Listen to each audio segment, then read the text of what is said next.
SK news Telugu ఛానల్కు స్వాగతం. అనంతపురం జిల్లా కళ్యాణదుర్గం పట్టణంలో ప్రజా వేదికలో కళ్యాణదుర్గం, రాయదుర్గం నియోజకవర్గాల ఎమ్మెల్యేలు అమిలినేని సురేంద్రబాబు, కాలువ శ్రీనివాసులు సమీక్షా సమావేశంలో భైరవాణి తిప్ప ప్రాజెక్టు నుంచి 2 నియోజకవర్గాల చెరువులకి నీరు అందించడానికి చర్చించుకున్న ఇరువురి ఎమ్మెల్యేలు.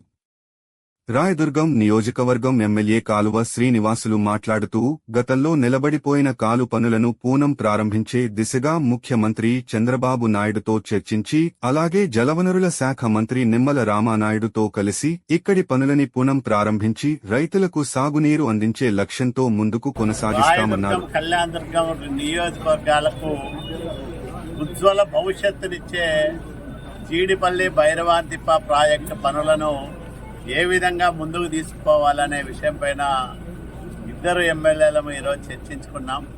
త్వరలోనే ముఖ్యమంత్రి గారిని, అట్లాగే రాష్ట్ర జలవనరుల శాఖ మంత్రి నిమ్మల రామానాయుడు గారిని కలిసి ఆగిపోయిన పనులను త్వరితగతిన పునఃప్రారంభం చేయడంతో పాటు సాధ్యమైనంత త్వరగా పనులను పూర్తి చేసి 114 చెరువులకు కళ్యాణదుర్గం నియోజకవర్గంలో నీళ్ళిచ్చే బాధ్యతను సురేంద్ర గారు తీసుకుంటారు. అట్లాగే భైరవాంతిప్ప ప్రాజెక్టుకు నీళ్లు వస్తే అటు బ్రహ్మసముద్రం, ఇటు గుమ్మగట్ట 2 నియోజకవర్గాలకు ఎంతగానో మేలు జరుగుతుంది. కాబట్టి ఆ విషయాలపైన ఈరోజు చర్చించుకొని త్వరలోనే ముఖ్యమంత్రి గారిని కలిసి త్వరితగతిన పనులను పునఃప్రారంభం చేయడానికి గల అవకాశాలను పరిశీలించమని ఆయనకు విజ్ఞప్తి చేస్తాం.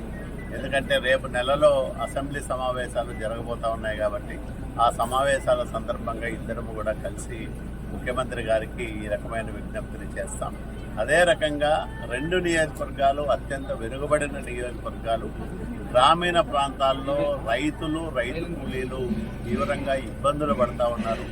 సకాలంలో వర్షాలు కురవని కారణంగానైతే, అట్లాగే పంటలు పండక అటు రైతులు, ఇటు వ్యవసాయ కూలీలు చాలా సమస్యలు ఎదుర్కొంటున్న నేపథ్యంలో వ్యవసాయాన్ని బతికించడానికి, రైతాంగాన్ని ఆదుకోవడానికి ఎన్ని రకాల అవకాశాలు ఉంటాయి, అన్ని రకాల అవకాశాలను కూడా పరిశీలన చేయాలని, ముఖ్యంగా చిన్ననీటి వనరులను సద్వినియోగం చేసుకొని మరి రైతాంగానికి ఏ గ్రామానికి ఆ గ్రామం చెరువులకు నీళ్ళు ఇస్తే చాలా ఆ గ్రామాలు బాగుపడతాయి, సస్యశ్యామలమవుతాయి. కాబట్టి ఆ దిశగా మేమిద్దరం కూడా ఉమ్మడిగా కృషి చేయాలని ఈరోజు మాట్లాడుతున్నాం.